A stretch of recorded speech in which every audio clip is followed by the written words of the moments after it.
Imagine a world without prices. Chaos would reign. We need a system to allocate scarce resources. Enter the price system. It's like an invisible hand guiding the economy. Prices act as signals.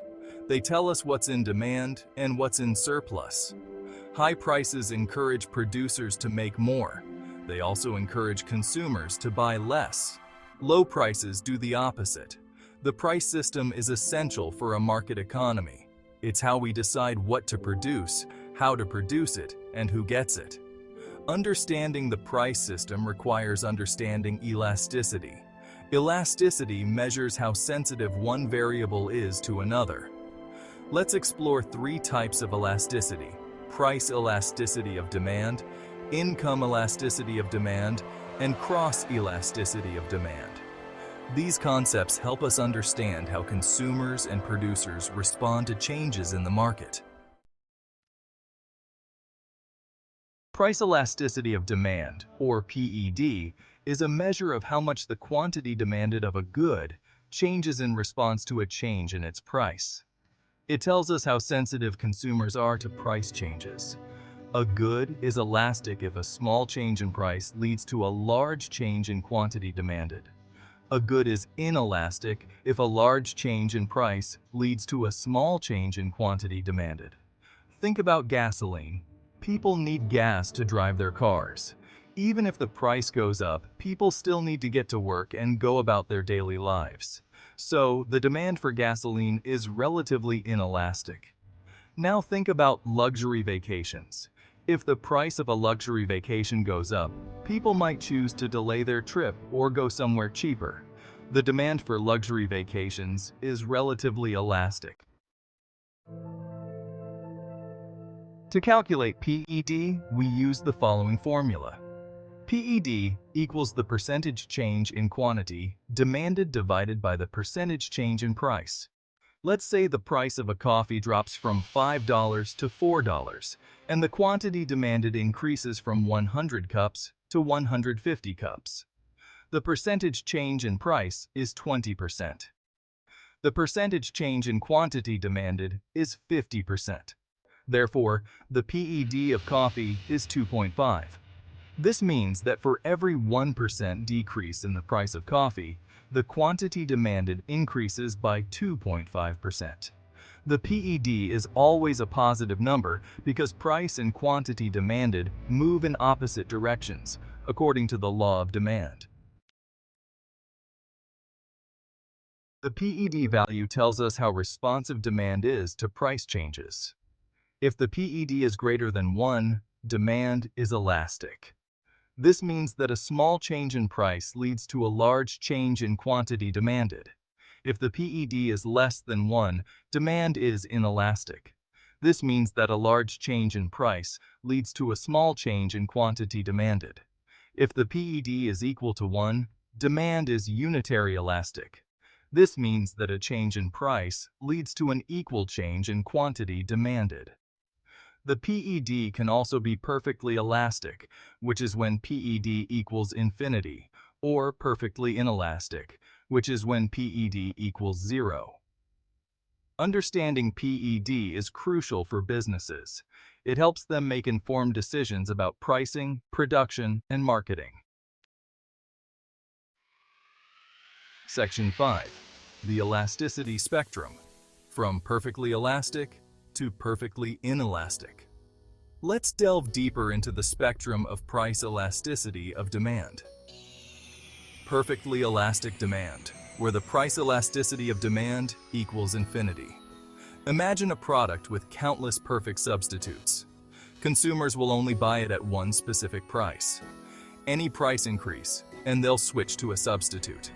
This is theoretical, but helps illustrate extreme sensitivity to price changes. Relatively elastic demand, where the price elasticity of demand is greater than 1.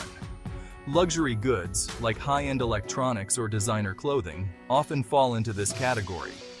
Consumers are more sensitive to price changes and have many alternatives. Unitary elastic demand, where the price elasticity of demand equals 1. a rare scenario where the percentage change in quantity demanded matches the percentage change in price. Total revenue remains constant regardless of price adjustments. Relatively inelastic demand, where the price elasticity of demand is less than 1. Necessities like gasoline, electricity, or life-saving medications often exhibit inelastic demand. People need these goods regardless of price fluctuations, at least to a certain extent. Perfectly inelastic demand, where the price elasticity of demand equals 0. In this extreme case, the quantity demanded remains constant regardless of price changes. This might apply to life-saving medications with no substitutes, where people are willing to pay any price. Section 6. Price elasticity.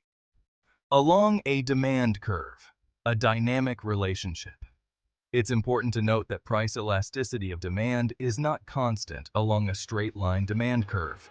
At higher prices and lower quantities demanded, demand tends to be more elastic. This is because consumers are more sensitive to price changes when the price is already high. At lower prices and higher quantities demanded, demand tends to be more inelastic. Think about it. If the price of a luxury car is already very high, a small increase in price might deter some buyers who are now priced out. However, if the price of a gallon of milk increases slightly, people are still likely to buy it because it's a necessity. Section 7. Income and cross-elasticity.